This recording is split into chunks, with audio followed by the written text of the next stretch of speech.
کوم نقصانات سلی دي دا قهر چاول دي مرا د کلمې طیبه په تعلق باندې او د مسلمانی او د کلیواله په بنیاد باندې او یو دا چې مرا مذهبي سیاسی میدان چې خپل جان پاره یو چیلنج غنو چې موږ ورونه وزو موږ جان ته پیغور غنو زکه موږ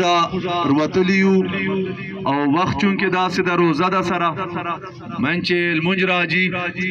موږ دغه جنا روانګي دا الته ټاک سړک موړ باندې چیرته دا ور لګیدل الته بل ولاړای کیږي موږ به یو چوټ کې وکړو او موږ چې کوم ګران میلما د میډیا میرامت خان مروتو خبرونه کوم چینل چلای هغه راغله دا شکریہ ادا کوم چې دا دغه